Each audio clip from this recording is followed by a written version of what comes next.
Hello friends, आपका हमारे Sanjay stadium channel में बहुत बहुत स्वागत है। जैसा कि आप जानते हैं कि मैं आपके लिए बहुत ज़्यादा महत्वपूर्ण वीडियो लेकर आता हूं और आज की हमारी वीडियो जो है टीजीटी और पीजीटी के लिए बहुत ज़्यादा महत्वपूर्ण साबित होने वाली है। ये दोस्तों प्रीवियस ईयर के आए हुए प्रश्न हैं जिनको मैं आपको विद सोल्यूशन यानी कि उनको हल करके पूरी तरह से समझाने वाला हूँ।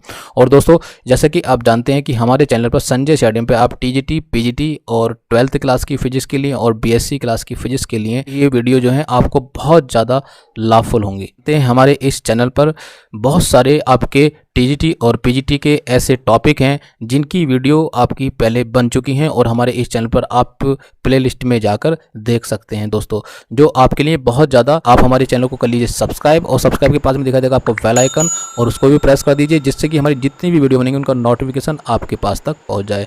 तो दोस्तों आइए देखते हैं आज की वीडियो का जो सबसे पहला प्रश्न है वो क्या है। तो आज की वीडियो का जो सबसे पहला प्रश्न है वो है, in a moving coil galvanometer the deflection of the coil is related to the electric current I by the relation। तो इसका मतलब क्या है, यह है कि चल कुंडली धारामापी में वैद्युत धारा एवं कुंडली के विक्षेप में संबंध होता है। तो कौन सा संबंध होता है, I proportional to tan theta, I proportional to theta square, या I प्रोपोर्शनल टू थीटा, या I proportional to under root theta. तो जल्दी से बताइए दोस्तों क्या होता है। तो जैसे आप जानते हैं कि जो चल कुंडली गैल्वेनोमीटर होता है तो उसमें किसी एक समान त्रिज्या की चुंबकीय क्षेत्र में किसी अक्ष पर घूर्णन करने के लिए अनेक फेरों वाली एक ये कुंडली होती है जिसे हम कहते हैं चल कुंडली धारा मापी। ठीक है दोस्तों, और जब इस कुंडली से कोई भी विद्युत धारा प्रभावित की जाती है तो इस पर एक बल आघूर्ण कार्य करने लगता है। तो जो बल आघूर्ण इस पर कार्य करने लगता है वो उसका जो मान होता है वो टाउ इक्वल टू होता है NIAB साइन थीटा। चूंकि यहाँ चुंबकीय क्षेत्र एवं वैद्युत क्षेत्र एक दूसरे के लंबवत हैं इसलिए इनके बीच जो कलांतर है मतलब कि जो थीटा का मान है वो कितना होगा 90 डिग्री। जब ये 90 डिग्री होगा तो टाउ इज इक्वल टू यहाँ पर कितना हो जाएगा, तो टाउ की जो वैल्यू है वो हो जाएगी NIAB। कितनी हो जाएगी, NIAB। तो यहाँ से दोस्तों हम बात करते हैं, अब ये जो NIAB है ये किसके बराबर होता है, तो आपने देखा है पढ़ा है इस टॉपिक में, ये होता है C थीटा के इक्वल। किसके बराबर होता है, C थीटा के इक्वल। अब बात करते हैं यहाँ पर ये जो C क्या है, तो ये C है जो निलंबन पत्ती होती है गैल्वेनोमीटर में लगी हुई उसकी मरोड़ दृढ़ता है ये, जिसको हम ऐंठन नियतांक भी कहते हैं। बात करते हैं इस थीटा की, तो ये थीटा क्या है, तो उस जो गैल्वेनोमीटर होता है उसके अंदर जो फॉस्फर ब्रांच की पत्ती होती है लगी हुई उसके अंदर जो ऐंठन आती है यानी कि जो ऐंठन है उस ऐंठन का कोण है ये थीटा। बात समझ में आ गई कि C और थीटा ये क्या है। तो NIAB बराबर कितना हो गया, C थीटा हो गया। तो अब बात करते हैं यहाँ पर, तो यहाँ से I की वैल्यू हम निकाल लेते हैं। तो I इज इक्वल टू कितना हो जाएगा, देखो ये सब NAB जो है वो C थीटा के अपोन में पहुँच जाएगा यानी कि C थीटा बटे कितना जाएगा इधर NAB। क्लियर है, ठीक है, यानी कि I is equal to C theta upon NAB। तो यहाँ से हम बात करते हैं, ये क्या कह रहा है, प्रश्न में पूछ रहा है कि धारामापी में जो वैद्युत धारा है यानी कि जो I है वो कुंडली के विक्षेप में संबंध होता है। तो कुंडली का जो विक्षेप है वो विक्षेप क्या होगा, यहाँ पर थीटा होगा। क्या होगा, विक्षेप थीटा, क्योंकि ये क्या ऐंठन कोण है इसी के अंदर विक्षेप आएगा, यही विक्षेप करता है सुई के अंदर। तो ये किसके प्रोपोर्शनल हो जाएगा, देखो यहाँ से अगर हम बात करें तो ये I प्रोपोर्शनल टू हो जाएगा थीटा के। ठीक है, तो क्वेश्चन में देखते हैं कि कौन सा आंसर हमारा करेक्ट है। तो यहाँ पर हम बात करें तो ये ऑप्शन नंबर जो बी है ये करेक्ट होगा, I प्रोपोर्शनल टू थीटा होगा। क्लियर है, सवाल आपके समझ में आ गया होगा। अब बात करते हैं अपने प्रश्न नंबर 2 की। तो प्रश्न नंबर 2 है, the ratio of weights of a man inside a lift when it is stationary and when it is going down with a uniform acceleration A is 3:2 the value of A is। मतलब क्या है इसका कहने का कि एक व्यक्ति का जो लिफ्ट में भार है जब यह स्थिर है तथा जब वह एक समान त्वरण A से नीचे जाती है का अनुपात 3:2 है तो A का मान होगा। तो A का मान कितना होगा हमें ये बताना है, यहाँ पर किसका मान बताना है हमें, A का मान हमें यहाँ पर बताना है। तो बात करते हैं कि जब लिफ्ट रुकी हुई है तो उस कंडीशन में जो उसका वेट होगा वो W इज इक्वल टू किसके बराबर होगा, तो वो होगा mg के बराबर। जब लिफ्ट रुकी हुई है तो W बराबर किसके होगा, यानी कि mg के। लिफ्ट रुकी हुई है तो इसलिए हम इसको W1 मान लेते हैं क्योंकि हमें आगे भी जब लिफ्ट नीचे की ओर जाएगी तो उसका वेट भी हमें मानना पड़ेगा। तो अब बात करते हैं जब लिफ्ट नीचे की ओर जाती है, जब ये लिफ्ट रुकी हुई है तो तब तो हो गया W1 इज इक्वल टू इतना। क्लियर है ना। और जब लिफ्ट नीचे की ओर जा रही है, कहाँ जा रही है, नीचे की ओर जा रही है, तो उस समय जो उसका वेट है W2 इज इक्वल टू कितना हो जाएगा, तो ये हो जाएगा m। और यहाँ पर जो परिवर्तन होगा वो g में होगा क्योंकि जब नीचे की ओर जा रही है तो उसमें एक एक्सीलरेशन प्रोड्यूस हो जाता है। ठीक है, क्या कह रहा है ये, यूनिफॉर्म एक्सीलरेशन, एक समान त्वरण हो जाएगा उसमें।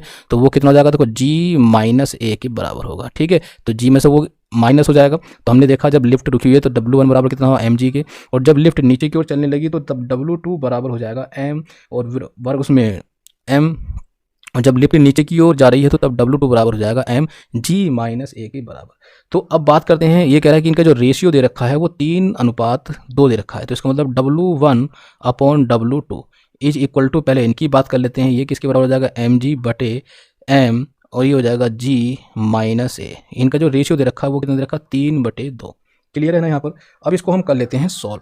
तो सॉल्व किस प्रकार से करेंगे, देखो mg, तो ये m से तो m यहाँ पर कैंसिल हो जाएगा। तो अब कर लेते हैं इनकी क्रॉस मल्टीप्लाई। तो क्रॉस मल्टीप्लाई करेंगे तो यहाँ पर 3 की मल्टीप्लाई इसमें करेंगे तो ये हो जाएगा 3g-3a इज इक्वल टू, अब इस 2 की मल्टीप्लाई करेंगे g में 2g।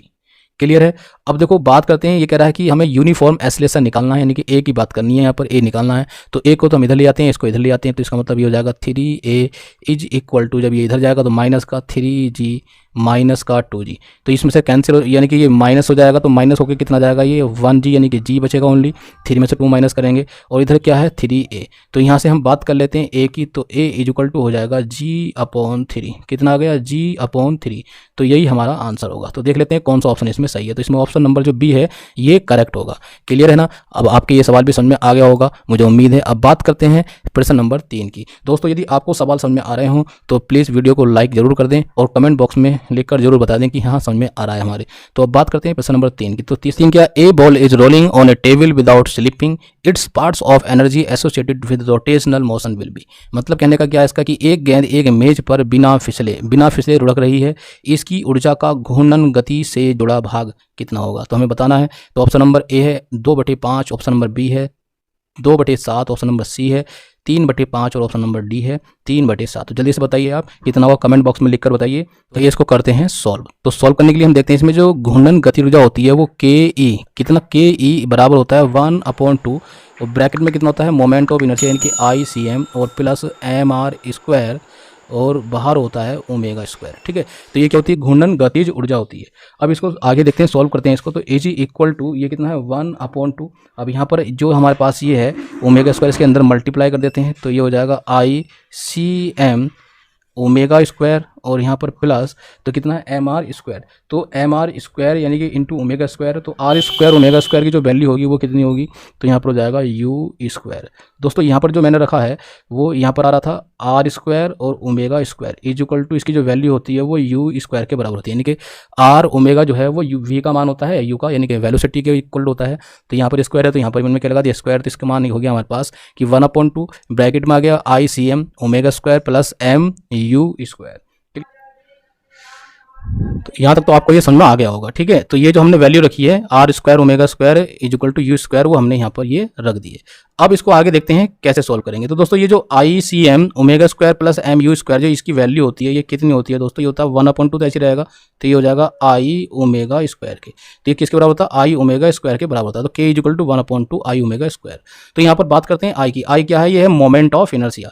तो ये मोमेंट ऑफ इनर्शिया किसका लगाएंगे, हम ये लगाएंगे गेंद के लिए। गेंद क्या है, गोल है, यानी कि स्फेयर है, और स्फेयर के लिए जो मोमेंट ऑफ इनर्शिया होता है वो होता है 2/5 mr²। तो इसका मतलब यहाँ पर लगा देंगे हम 2, ये तो 1/2 ऐसा ही रहेगा। ठीक है 1/2, और इसको हम ब्रैकेट में लिख देते हैं 2/5 mr²। ये किसकी वैल्यू है, ये है I, इसकी I की मोमेंट ऑफ इनर्शिया। ओमेगा होता है यहाँ पर v²/r, और ये स्क्वायर है तो इसका भी स्क्वायर। तो यानी कि ओमेगा का जो मान है गेंद उड़कने पर, यानी कि जो मेज पर उड़क रही है फिसल रही है उसके लिए जो ओमेगा की वैल्यू होगी वो v/r हो जाएगी, और यहाँ पर रखा हमने, इसका भी स्क्वायर हो गया। तो अब इसको करते हैं हम सॉल्व। ठीक है, सॉल्व इधर करते हैं। तो ये k इज इक्वल टू हो जाएगा। तो देखो ये जो 2/5 है इसको बाहर ले लेंगे हम, ये क्या ले लेंगे 2/5, ये दोस्तों बराबर का साइन है, इसको ध्यान रखना। और अंदर ले लेंगे इसको हम, ये 1/2 ले लेंगे अंदर। ठीक है। तो अब इसको देखते हैं किसके साथ ले लिया हमने, इसके साथ। तो यहाँ पर देखो ये स्क्वायर है और ये भी स्क्वायर है, तो यहाँ से r² से ये r² कैंसिल, तो ऊपर बचा v²। तो इसका मतलब बचा यहाँ पर mv²। क्लियर है। तो mv² ये हमारे पास बच गया। तो 2/5 mv²।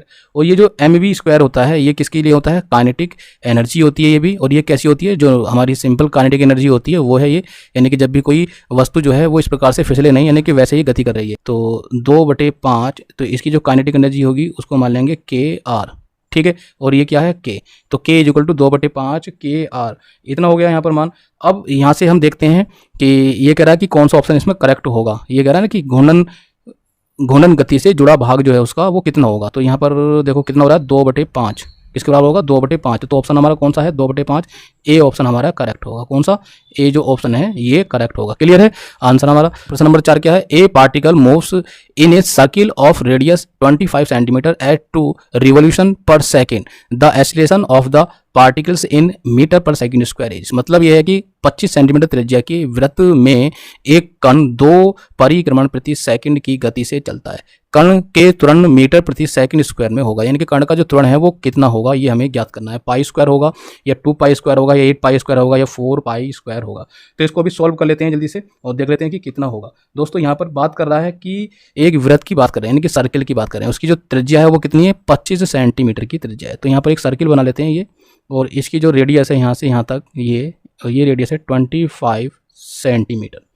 क्लियर है। अब इसकी जो रेडियस, ये तो होगी रेडियस 25। अब यहाँ पर जो ये कह रहा है कि एक कण जो है 2 परिक्रमण प्रति सेकंड की गति से चलता है, यानी कि परिक्रमण प्रति सेकंड का मतलब है कि फ्रीक्वेंसी, इसकी जो एफ की वैल्यू है वो कितनी है 2। ठीक है, परिक्रमण यानी कि ये परिक्रमण पर सेकंड यहाँ पर लिख देते हैं, परिक्रमण पर सेकंड। क्लियर है। अब ये कह रहा है कि गति से चलता है, कण का जो त्वरण है वो मीटर पर सेकंड स्क्वायर में हमें निकालना है। तो उसके निकालने के लिए क्या करेंगे हम, तो हम देखते हैं कि जब ये गति करता है तो उस समय इसका जो त्वरण है वो ए बराबर किसके बराबर होगा, तो होगा ओमेगा स्क्वायर आर के बराबर। तो आपने ये कहाँ पर पढ़ा है, आपने पढ़ा है ये जहाँ पर अभिकेंद्र बल और अभिकेंद्र त्वरण पढ़ा है। तो अभिकेंद्र त्वरण में पढ़ा आपने कि जब कोई कण किसी वृत्तीय पथ पर गति करता है तो तब उसका जो त्वरण होता है कौन, ये अभिकेंद्र त्वरण, वो ए इक्वल टू होता है ओमेगा स्क्वायर आर के बराबर होता है। तो अब इसको सोल्व कर लेते हैं। तो ओमेगा का जो मान है यहाँ पर वो कितना होगा, वो होगा 2 पाई एफ। ये किसका मान होता है, ओमेगा का मान होता है। तो ये क्या है, स्क्वायर है यहाँ पर, तो इसका भी स्क्वायर लगा देंगे, इसका स्क्वायर लगा दिया। ठीक है, और आर हमारा ऐसे रहेगा क्योंकि यहाँ पर रेडियस दे रखी है। तो रेडियस कितनी है, ये 25 सेंटीमीटर जो है ये किसके बराबर है, आर के बराबर है। ये रेडियस यहाँ पर गिवन है। अब इसको सोल्व करते हैं, इनकी वैल्यू रख देते हैं। तो बराबर 2 और पाई को हम ऐसे रहने देंगे, पाई यानी कि ये देखो स्क्वायर है तो 2 दूनी 4, तो यहाँ पर 4 लिख देंगे 4। ठीक है, 4 हो गया इंटू पाई स्क्वायर, और ये क्या है एफ स्क्वायर। तो एफ की जो वैल्यू है 2, तो 2 का मतलब यहाँ पर हो जाएगा 2 दूनी 4 इंटू, अब ये जो आर है इस आर का मान यहाँ पर दे रखा है 25 सेंटीमीटर। तो 25 सेंटीमीटर इसको निकालना है हमें मीटर में, कह रहा है मीटर पर सेकंड में निकालना है। किस में निकालना है, मीटर पर सेकंड में। तो सेंटीमीटर को मीटर में चेंज कर लेंगे तो हो जाएगा 25 और बटे 100 कर दो इसको। ठीक है, यानी कि बटे 100, तो ये हो जाएगा 25 चौका 100, और इसे 4 से 4 काट दो तो बचा क्या फाइनली हमारे पास 4 पाई स्क्वायर। कितना बचा, 4 पाई स्क्वायर। अब देखते हैं कौन सा इसका आंसर करेक्ट होगा। तो आंसर नंबर जो डी है ये हमारा करेक्ट होगा, 4 पाई स्क्वायर। उस कण का जो त्वरण होगा मीटर पर सेकंड स्क्वायर में वो होगा 4 पाई स्क्वायर। ये आंसर हमारा एकदम करेक्ट होगा। अभी क्वेश्चन नंबर 5 क्या है, क्वेश्चन नंबर 5 है, in Young's double slit experiment the fringe width is found to be 0.4 mm if the whole apparatus is immersed in water of refractive index 4/3 without disturbing the geometrical arrangement, the new fringe width will be। तो इसका मतलब है कि young के द्वि slit प्रयोग में fringe की चौड़ाई 0.4 मिलीमीटर है। यदि पूरे उपकरण को 4/3 अपवर्तनांक के पानी में डुबो दिया जाए तो ज्यामितीय विन्यासों में कोई विक्षेप किए बिना नई फ्रिंज की चौड़ाई कितनी होगी, तो हमें बताना है। तो नई फ्रिंज की चौड़ाई इसमें ऑप्शन दे रखे हैं कि 0.30 मिलीमीटर, 0.40 मिलीमीटर, 0.53 मिलीमीटर या 450 माइक्रोन होगी। तो ऑप्शन नंबर कौन सा इसका करेक्ट है, जल्दी से कमेंट बॉक्स में लिखकर बताइए कौन सा ऑप्शन करेक्ट होगा। इतने में इसको सॉल्व कर लेता हूँ। ठीक है, तो इसमें हम देखते हैं कि यहाँ पर यंग्स डबल स्लिट की बात कर रहे हैं। तो यंग्स डबल स्लिट को हम शॉर्ट में ये भी कहते हैं YDSC।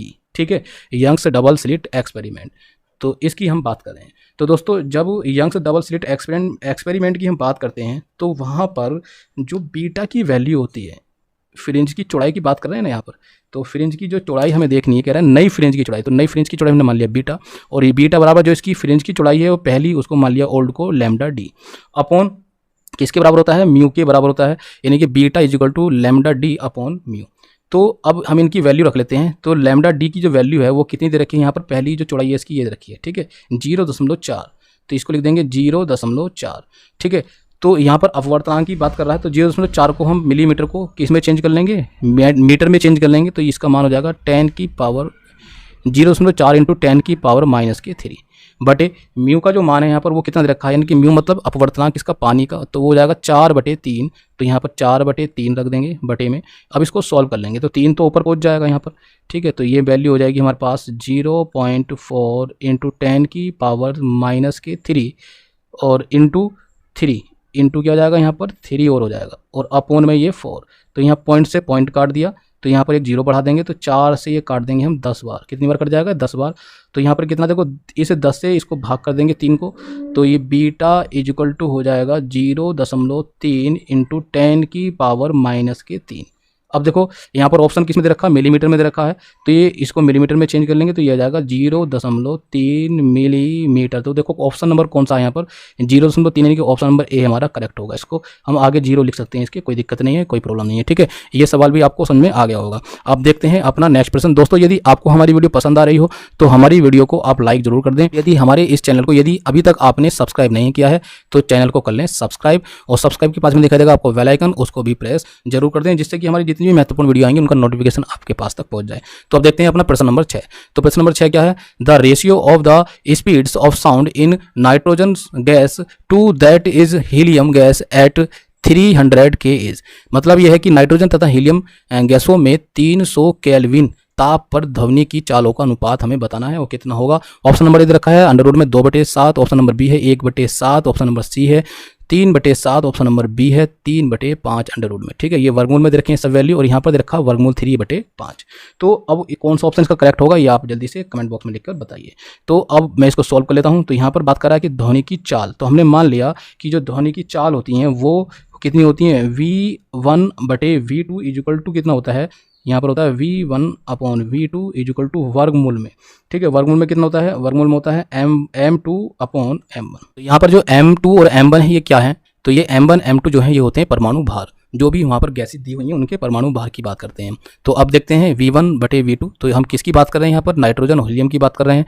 तो V1 को हम लिख देंगे नाइट्रोजन यानी कि VN अपॉन, और V2 को लिख देंगे, यहाँ पर हीलियम की बात कर रहे हैं तो HE इज इक्वल टू, इसी प्रकार से यहाँ पर तो ये कितना है M2 क्या है हमने माना है, यानी कि V2 माना है हमने हीलियम, तो इसको हीलियम के लिए लिखेंगे तो ये हो जाएगा MHE, ठीक है, अपॉन यहाँ पर लिख देंगे MN।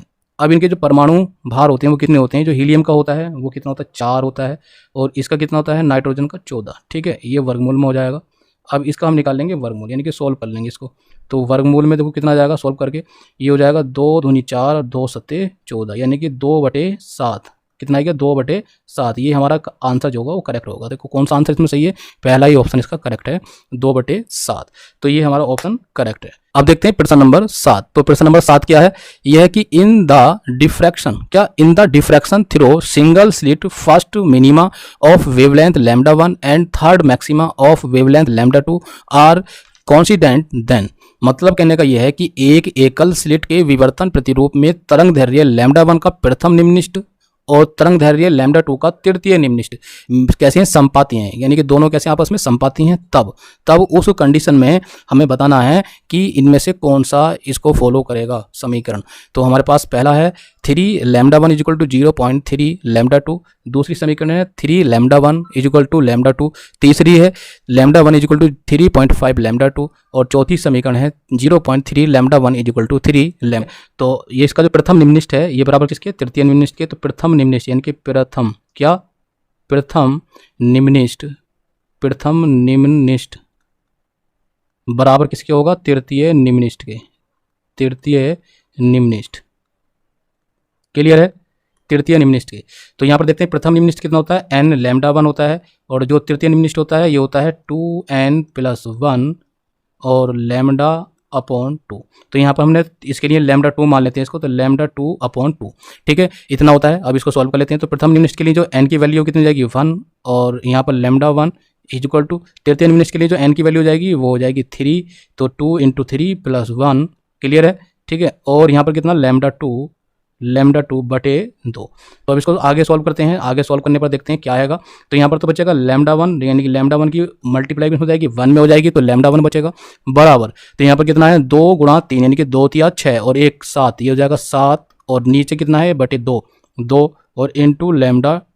तो अब इसको आगे सॉल्व करते हैं। और तो यहाँ पर जो है λ1 इक्वल टू जब 7 को 2 से भाग करेंगे तो हो जाएगा 3.5, और यहाँ पर λ2 तो जल्दी से बताइए कौन सा ऑप्शन इसका करेक्ट होगा। तो ऑप्शन नंबर कौन सा है, सी इसका ऑप्शन एकदम करेक्ट होगा, बिल्कुल सही। प्रश्न नंबर 8। तो प्रश्न नंबर 8 क्या है, a particle of mass M moving with constant velocity V strikes another particles of some mass m but moving with the some velocity v in opposite direction stick together the joint velocity after collision will be। मतलब यह है कहने का कि नियत वेग v से गतिमान m का द्रव्यमान की एक वस्तु उसी वेग v से विपरीत दिशा में गतिमान m द्रव्यमान की दूसरी वस्तु से टकराती है तथा उसे चिपक जाती है। उससे क्या हो जाती है, चिपक जाती है। टक्कर के बाद संयुक्त वस्तु का जो वेग है वो हमें बताना है कितना होगा। तो यहाँ पर सबसे पहले तो मैं आपको ये बता देता हूँ कि जब प्रत्यास्थ संघट होता है, यानी कि प्रत्यास्थ संघट का मतलब है कि जब ये आपस में टकराएंगी, कोलिजन होंगी, तो कोलिजन का मतलब क्या होगा, संघट। तो जब संघट प्रत्यास्थ हो तो ई की जो वैल्यू है यहाँ पर वो होती है 1।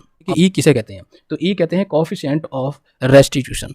क्या कहते हैं, कोएफिशिएंट ऑफ रेस्टिट्यूशन। इसका मतलब हिंदी में होता है प्रत्यावस्थान गुणांक, यानी कि ये प्रत्यावस्थान गुणांक होता है ई। और जब ये जो एक संघट है यानी कि कोलिजन है वो क्या हो, जब अप्रत्यास्थ होता तब इसकी जो वैल्यू होती है ई की वो होती है 0। कितनी होती है, ई की वैल्यू 0। अब आप बताइए कि यहाँ पर जैसे इनमें संघट होता है तो संघट के बाद में यानी कि टक्कर के बाद ये संयुक्त हो जाते हैं, यानी कि एक दूसरे से क्या हो जाते हैं, चिपक जाते हैं। और जब एक दूसरे से चिपक जा रहे हैं तो यहाँ पर कौन सा संघट होगा, प्रत्यास्थ होगा या अप्रत्यास्थ संघट होगा। जल्दी से बताइए, बिल्कुल सही बताया आपने, कौन सा होगा, अप्रत्यास्थ संघट होगा। तो इसका मतलब जब अप्रत्यास्थ संघट होगा तो ई का जो मान है वो 0 के बराबर हो जाएगा। तो यहाँ पर जो ई का मान होता है वो होता कितना है, फॉर्मूला ये होता है v2 माइनस v1 बटे u1 माइनस u2। ठीक है, ये होता है। तो ई का मान कितना है, 0। तो इसका मतलब v1 माइनस यहाँ पर v2 माइनस v1 बटे u1 माइनस u2। ठीक है, ये संघट के बाद का वेग है और ये संघट से पहले यानी कि संघट के पूर्व का वेग डिफरेंस है। तो ये बराबर किसको जाएगा, 0 के, यानी कि ई का मान हमने 0 रख दिया। क्लियर है, यहाँ पर ई का मान कितना रख दिया हमने, 0। तो ये तो आपको यहाँ तक समझ में आ गया होगा।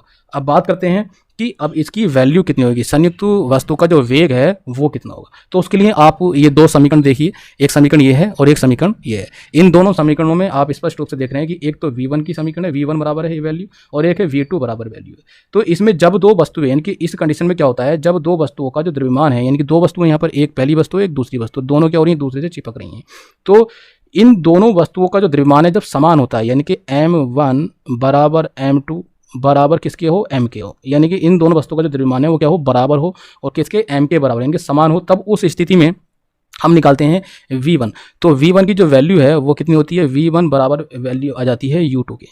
कितनी जाएगी, u2 के। ये जो समीकरण 1 है और 2 है इसमें हम निकाल लेंगे, एक वाली समीकरण में हम ये वैल्यू रखकर इसको सॉल्व कर लेंगे। ठीक है, तो सॉल्व कर लेना आप, तो कितना जाएगा, v1 बराबर v2। और जो समीकरण नंबर 2 दे रखी है, समीकरण नंबर 2 में हम देखते हैं कि जब ये बराबर m1 बराबर m2 बराबर m के बराबर रखते हैं तो यहाँ पर जो v2 का मान है वो कितना हो जाता है, वो आता है u1 के बराबर। कितना आता है, u1 के बराबर।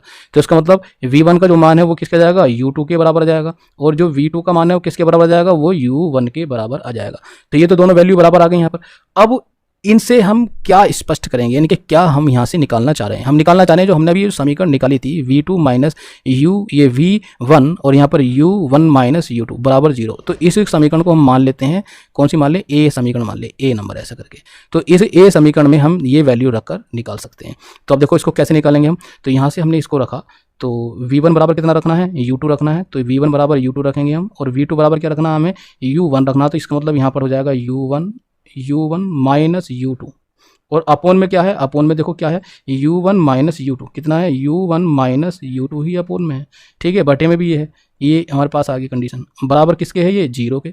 तो इसका मतलब ये जो वैल्यू है, यानी कि ये वैल्यू किसके बराबर हो जाएगी, 0 के बराबर। तो ये क्या कह रहा है, यहाँ पर कह रहा है कि संयुक्त वस्तु का वेग कितना होगा। तो संयुक्त वस्तु का जो वेग है ये होगा बराबर 0 के बराबर हो जाएगा। किसका हो जाएगा, 0 के बराबर हो जाएगा इस कंडीशन में, जब ये दोनों चिपक जाएंगी आपस में। तो ध्यान रखना यहाँ पर सीधा सीधा, ये तो मैंने आपको सोल्यूशन करके बताया है। ठीक है, तो सोल्यूशन करके मैंने आपको बताया, तो यहाँ पर हम सोल्यूशन और भी आगे कर सकते हैं। इसको थोड़ा सा अगर डिटेल में समझना तो समझ लीजिए, मैं और थोड़ा सा बता देता हूँ आपको कि इस कंडीशन में हम क्या करते हैं आगे। इस कंडीशन में हम करते हैं कि जो हमारे पास जैसे ये वैल्यू आ गई, तो यहाँ पर ये जो वैल्यू है इसको हम लिख देंगे कि v2 is equal to v1 के बराबर, और जब ये बराबर है तो इसका मतलब हो जाएगा यहाँ पर कि mu minus mu is equal to 2mv।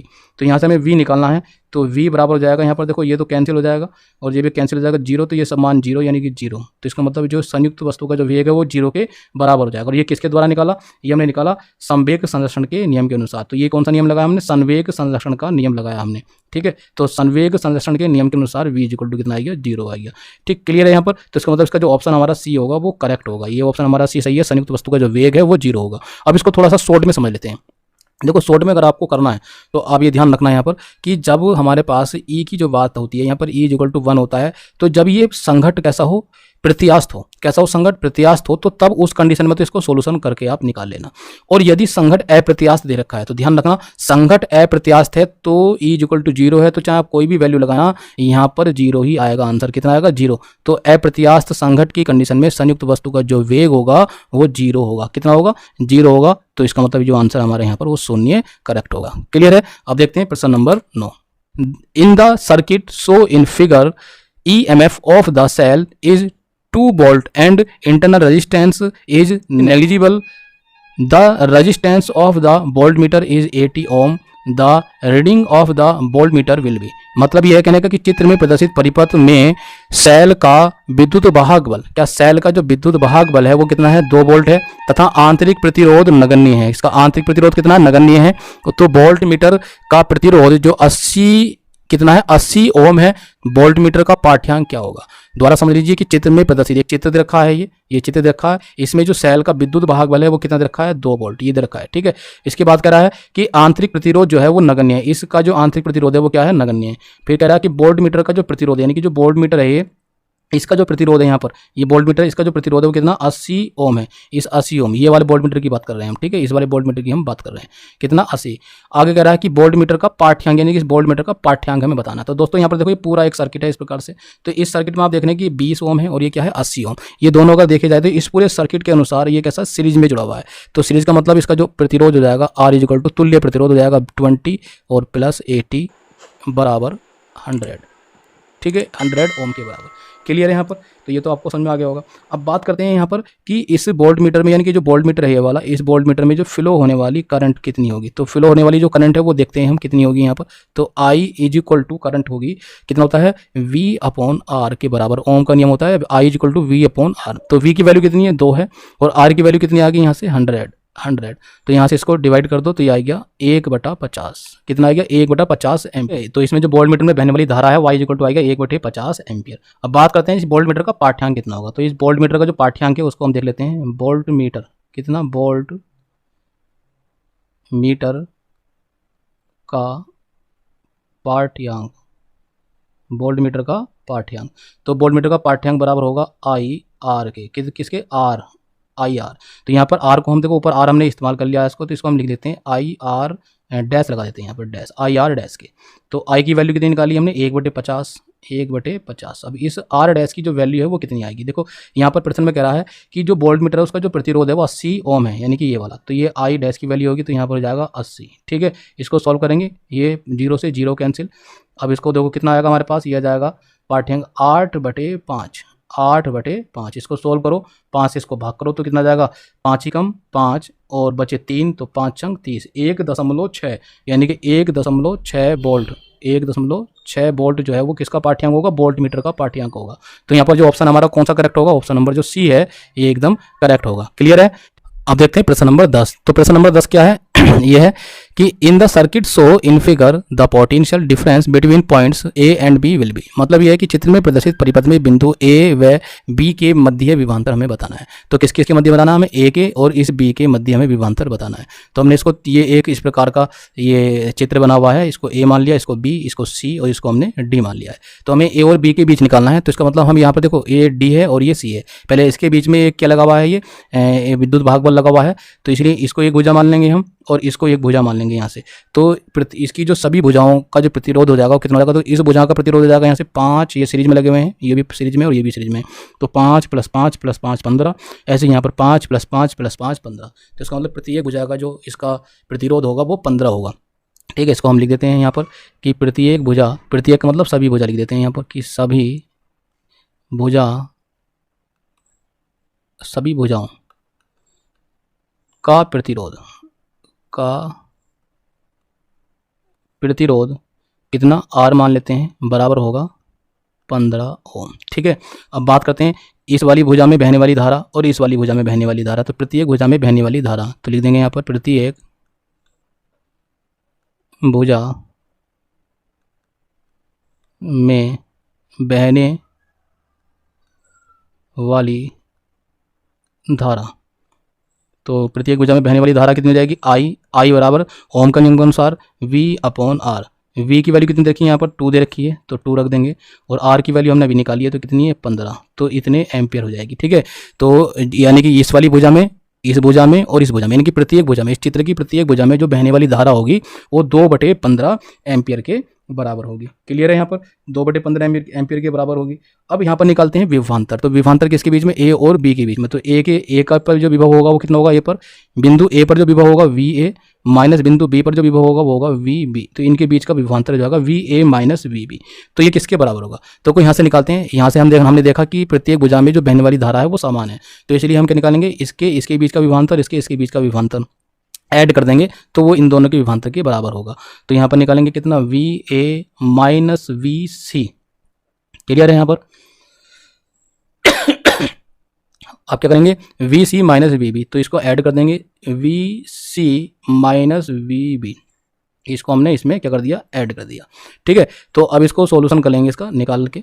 तो यहाँ पर देखते हैं वी ए माइनस वी सी, इसका मान कितना आएगा। तो पहले हम देखते हैं वी ए माइनस वी सी का जो मान है वो कितना आएगा। इसका ये क्या विभवांतर, तो विभवांतर यानी कि V इक्वल टू होता है हमारे पास I इंटू आर, ओम के नियम के अनुसार। तो सबसे पहले हम देखते हैं I की वैल्यू कितनी, तो I तो हमारे पास दे रखी है, प्रत्येक भुजा में बहने वाली धारा I इक्वल टू 2/15, तो 2/15 हो जाएगा मान आई आर, यानी कि 2/15। और R की वैल्यू जो है वो कितनी हो जाएगी, देखो कहाँ से कहाँ तक निकाला हमने, A से लेके C तक, इनके बीच का विभवांतर देख रहे हैं वी ए माइनस वी सी। तो यहाँ पर कितना 5 और ये 5 है, तो इन दोनों को क्या कर देंगे हम, ऐड कर देंगे। तो ऐड करके हमारे पास आ जाएगा 10 ओम। ठीक है, तो यहाँ पर लिख देंगे इंटू 10 प्लस। अब बात करते हैं V C minus V B. तो देखो यहाँ से हम देखेंगे तो करंट जो फ्लो है ये प्लस है और ये माइनस है, तो करंट इधर की तरफ से फ्लो रहा है, तो ये ऐसे हम देख रहे हैं तो इसके क्या विपरीत है, तो इसका मतलब ये नेगेटिव होगा, यानी कि माइनस में आएगा इसका मान, माइनस का। तो यहाँ पर जो करंट है ये नेगेटिव की बात करें तो कितनी हो जाएगी यहाँ पर, इसका मान भी वही आई आर, तो करंट तो होगी हमारे पास 2/15। ठीक है, और इनटू अब देखते हैं प्रतिरोध। तो प्रतिरोध यहाँ से और यहाँ के बीच में कितना है, केवल 5 है। कितना है यहाँ पर, केवल 5, तो यहाँ पर रख देंगे हम 5। ठीक है, ये हो गया। अब इसको सोल्व कर लेते हैं। तो देखो इसको काट देंगे, 5 तिया 15, और यहाँ पर इसको देखो ये हो जाएगा 5 दूनी 10 और 5 तिया 15, तो इसका मान हो जाएगा हमारे पास, ये हो जाएगा 2 दूनी 4, 4/3 प्लस, तो यहाँ पर हो जाएगा 2 ऊपर है, यानी कि माइनस है तो प्लस माइनस माइनस कर देंगे इसको, ये हो जाएगा प्लस माइनस माइनस, ऊपर 2 है और बटे में 3, तो 3 सेम है दोनों का, तो एलसीएम ले लेंगे इसको हम। तो 3 एलसीएम ले लिया, ऊपर आएगा 4 माइनस 2, तो 4 में से इसको घटा देंगे तो हो जाएगा 2/3, कितना आएगा 2/3 वोल्ट, 2/3 वोल्ट। अब देखते हैं कौन सा ऑप्शन हमारा करेक्ट है।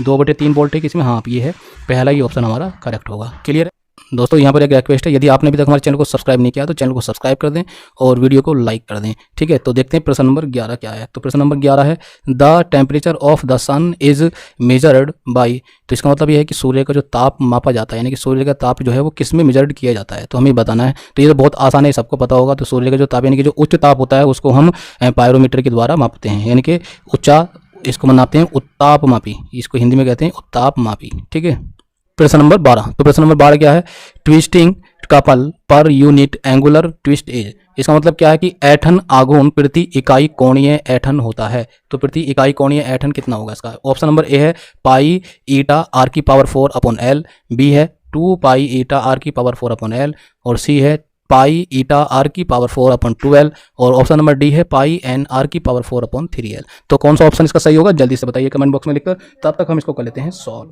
तो यहाँ पर मैं बताता हूँ आपको कि जैसे मैंने अभी एक पीछे प्रश्न आया था, तो उस प्रश्न में बात करी थी कि जो टाउ की वैल्यू होती है बल आघूर्ण की, तो वो कितनी होती है सी थीटा, यानी कि NIAB साइन थीटा बराबर किसके बराबर होता है, तो एन ये होता है सी थीटा के बराबर, वहाँ पर लिखा था हमने। तो इसी प्रकार से यहाँ पर टाउ की वैल्यू, अब हम देखते हैं सी की जो वैल्यू होती है वहाँ पर वो कितनी होती है। तो सी की वैल्यू होती है यहाँ पर पाई ईटा, क्या होती है पाई ईटा आर की पावर 4। ठीक है, और बटे में कितना होता है इसके 2L, तो इसकी वैल्यू इतनी होती है, सी की वैल्यू यहाँ पर कितनी होती है पाई ईटा आर की पावर 4/12, और इनटू क्या होगा यहाँ पर थीटा। क्लियर है यहाँ पर, ठीक है, ये बात आपको समझ में आ गई होगी, तो ध्यान रखना। तो यहाँ पर जो सी की वैल्यू है वो कितनी है हमारे पास, ये है। अब इसको हम देखते हैं, आगे सॉल्व करते हैं। तो ये कह रहा है प्रश्न में, क्या कह रहा है कि इसका जो ऐठन आघूर्ण है वो प्रति इकाई, यानी कि प्रति इकाई कोणीय ऐठन। तो कोणीय ऐठन का मतलब है कि इसका जो थीटा का मान है ये प्रति इकाई, यानी कि थीटा इज इक्वल टू क्या होगा यहाँ पर 1, और जब थीटा इज इक्वल टू 1 होगा तो टाउ इज इक्वल टू कितना हो जाएगा, ये हो जाएगा पाई ईटा कितना हो जाएगा, पाई ईटा आर की पावर 4 बटे 12। तो ये इसके बराबर हो जाएगा। तो अब देखते हैं इसमें कौन सा ऑप्शन हमारा करेक्ट होगा। तो इसी में लाइए आप पाई ईटा आर की पावर 4 2l, तो पाई ईटा आर की पावर 4 अपॉन 12, यानी कि इसका जो ऑप्शन नंबर सी है ये एकदम करेक्ट होगा। ठीक, प्रश्न नंबर 13 है, a spherical liquid drop of radius R is broken up into 8 spherical droplets of equal radii. The surface tension of liquid is T. Work done in this process will be. मतलब यह है कि R त्रिज्या की द्रव की एक गोलाकार बूंद जिसके द्रव का पृष्ठ तनाव T है, समान त्रिज्या की 8 छोटी गोलाकार बूंदों में टूट जाती है। इस प्रक्रिया में किया गया कार्य हमें बताना है। तो इस प्रक्रिया में जो किया गया कार्य बताना है, कितना होगा। ए ऑप्शन है इसका 2 pi r square into T, B option है 3 pi r square into T, C option है 4 pi r square into T, और डी ऑप्शन है 8 pi r square into T. तो जल्दी से बताइए कौन सा इसका ऑप्शन करेक्ट होगा कमेंट बॉक्स में लिखकर। तो इसका जो ऑप्शन है उसके लिए हम बात करते हैं, इसको सॉल्व कर लेते हैं। उससे पहले तो यहाँ पर कह रहा है कि ए है कि एक बूंद को 8 छोटी छोटी बूंदों में तोड़ा गया है। तो यहाँ पर बूंद कैसी होती है, गोलाकार होती है, यानी कि स्फेरिकल होती है। तो उसका जो फॉर्मूला होता है, उसका वॉल्यूम होता है 4/3 पाई आर की पावर 3। ठीक है, इस बूंद का जो आयतन है वो किसके बराबर हो जाएगा, जो 8 बूंदें तोड़ी हैं उनके आयतन के बराबर हो जाएगा। तो उसको जाएगा 8 × 4/3 पाई आर की पावर 3। क्लियर। अब यहाँ से निकाल लेते हैं आर की, इसकी आर की वैल्यू निकाल लेते हैं, स्मॉल आर की। तो यहाँ से कितनी जाएगी, देखो ये तो कैंसिल हो जाएगा, पूरा ये कैंसिल हो जाएगा। तो ये हो जाएगा आर की पावर 3 इज इक्वल टू 8। ठीक है, ये 8 आई है यहाँ पर, ये बराबर इसके बटे में जाएगा। ठीक है, आर की पावर 3, इसको यहाँ से हटा देते हैं। तो ये जो स्मॉल आर है ये हो जाएगा कैपिटल आर की पावर 3/8। तो इतना होता है 2 दूनी 4 दूनी 8, यानी कि 2 की पावर 3 हो जाएगा। तो ये यहाँ पर हो जाएगा आर की पावर 3/2 की पावर 3। तो यहाँ पर इसकी पावर भी 3 है, तो पावर से पावर कैंसिल। तो आर इज इक्वल टू हमारे पास जो वैल्यू हो जाएगी वो हो जाएगी 8/r/2। कितनी जाएगी, r/2। तब इसको आगे देखते हैं, हमारे पास ये वैल्यू आ गई है r is equal to capital R/2। तो इसका मतलब ये आ गया मान, इसका स्मॉल आर का मान। अब यहाँ पर ये कह रहा है कि जब ये टूट जाती है तो इस प्रक्रिया में किया गया कार्य कितना होगा। तो किया गया कार्य हमें निकालना है। तो कार्य से पहले हम निकालेंगे क्या, जिसकी पृष्ठ ऊर्जा होती है वही कार्य के बराबर होती है। तो सबसे पहले पृष्ठ ऊर्जा निकालने के लिए हम क्या करेंगे, पृष्ठीय क्षेत्रफल की बात करेंगे। तो उसके पृष्ठीय क्षेत्रफल में जो परिवर्तन होगा वो कितना होगा। तो यहाँ पर निकालेंगे पृष्ठीय क्षेत्रफल में परिवर्तन। तो पृष्ठीय क्षेत्रफल में जो परिवर्तन होगा वो कितना होगा दोस्तों, यहाँ पर निकलते हैं। ये हो जाएगा 8 छोटी बूंद है, तो 8 छोटी बूंदों का क्षेत्रफल, तो ये हो जाएगा 8 × 4 पाई आर स्क्वायर। ठीक है, और जो एक बूंद था उसका क्षेत्रफल, तो ये कितना 4 पाई कैपिटल आर स्क्वायर। तो ये परिवर्तन होगा। अब निकलते हैं 8 × पाई 4 पाई, यहाँ पर 4 और रह गया, यहाँ पर लिख देता हूँ इस 4 को, कोई दिक्कत तो नहीं है। ठीक है, तो इंटू, अब ये आर की बात करते हैं। तो आर का मान यहाँ से कितना है, r/2 कैपिटल r/2। तो यहाँ पर स्क्वायर है तो इस पर भी स्क्वायर लग जाएगा, तो ये 4 और यहाँ पर स्क्वायर हो जाएगा, माइनस ये कितना है 4 पाई और कैपिटल आर स्क्वायर। ठीक है, यहाँ से जो कॉमन है उसको कॉमन ले लेंगे हम। तो यहाँ से कॉमन आ जाएगा, देखो कितना 4 पाई आर स्क्वायर। तो ये 4 पाई आर स्क्वायर बाहर ले लिया, अंदर क्या बचा 8। तो यहाँ पर बचा 8, ये इसको 4 से काट दो, 4 दूनी 8, तो 2 बचा, 2 - 1, तो 1 ये जाएगा, 2 - 1 का मतलब 1, यानी कि 4 पाई आर स्क्वायर आ गया ये। ठीक है, अब ये कह रहा है पृष्ठीय ऊर्जा, क्योंकि मैंने बताया भी पृष्ठीय ऊर्जा किसके बराबर होता है, कार्य के बराबर होता है। तो इसमें जो किया गया कार्य यानी कि वर्क बराबर हो जाएगा पृष्ठीय ऊर्जा। तो इसकी जो पृष्ठीय ऊर्जा होती है वो होती है T × ΔA के बराबर होती है। ठीक है, तो T × ΔA के, और ΔA जो अभी हमने निकाल लिया है परिवर्तन कितना इसका, तो ये जो हमने पृष्ठीय क्षेत्रफल में परिवर्तन निकाला है, तो ये यहाँ पर मैं लिख देता हूँ, जो पृष्ठीय क्षेत्रफल में परिवर्तन निकाला है वो ΔA निकाला है। ठीक है, तो ΔA का मान हमने निकाल दिया 4 पाई आर स्क्वायर। तो इसको यहाँ पर रख देते हैं, तो ये जाएगा 4 pi r square into T. ठीक है, तो इसका जो किया गया कार्य होगा वो कितना होगा, यहाँ पर देखो जरा, ऑप्शन नंबर ऐसा है 4 pi r square into T. तो 4 pi r square into T, यानी कि ऑप्शन नंबर इसका जो सी है ये वाला करेक्ट होगा। ठीक है, क्लियर है ना, समझ में आ गया होगा आपके, आप इसको समझ लेना, स्क्रीनशॉट ले लो। देखते हैं प्रश्न नंबर 14। तो 14 क्या है, according to the Ingenhousz experiment the thermal conductivity K and the length L of the metal rod up to which wax melts are related as. मतलब यह है कि इंजन होज के प्रयोगानुसार धातु की छड़ की उसमें चालकता K तथा धातु की छड़ की उस लंबाई L में जहां तक मोम पिघलता है में संबंध कितना होगा। तो आपको बताना है कौन सा इसमें संबंध होगा दोस्तों। इसमें पूछ रहा है कि जो धातु की छड़ की उसमें चालकता K है इसमें, और जहां तक जो धातु की छड़ की उस लंबाई L तक जहाँ तक जो मोम है वो पिघलता है, तो उनके बीच संबंध क्या, K बटे L equal to constant, K square बटे L इक्वल टू कॉन्स्टेंट, या K बटे L square equal to constant, या फिर K L equal to constant. तो कौन सा ऑप्शन इसमें करेक्ट है जल्दी से बताइए कमेंट बॉक्स में लिखकर। तो दोस्तों मैं बताता हूँ, इसका जो ऑप्शन है वो है ऑप्शन नंबर सी, इसका करेक्ट होगा K बटे L square equal to constant. अब बात कर लेते हैं प्रश्न नंबर 15 की। तो हमारा जो प्रश्न नंबर 15 है, तो ये क्या है, ये है मोमेंट ऑफ इनर्शिया यानी कि जड़त्व आघूर्ण होता है। तो जड़त्व आघूर्ण कितना होता है इसमें हमें बताना है कि जहाँ पर के ई जो है वो गतिज ऊर्जा है और पी ई जो है वो स्थितिज ऊर्जा है और ओमेगा स्क्वायर जो है वो कोणीय वेग है। तो कितना होगा, ऑप्शन नंबर ए है 2 पी ई बटे ओमेगा स्क्वायर और 2 के ई बटे ओमेगा स्क्वायर। बी ऑप्शन है इसका 3 के E into omega square. Option number D है 2 के ई इंटू ओमेगा स्क्वायर। तो जल्दी से बताइए कमेंट बॉक्स में लिखकर कि कौन सा ऑप्शन इसका करेक्ट होगा।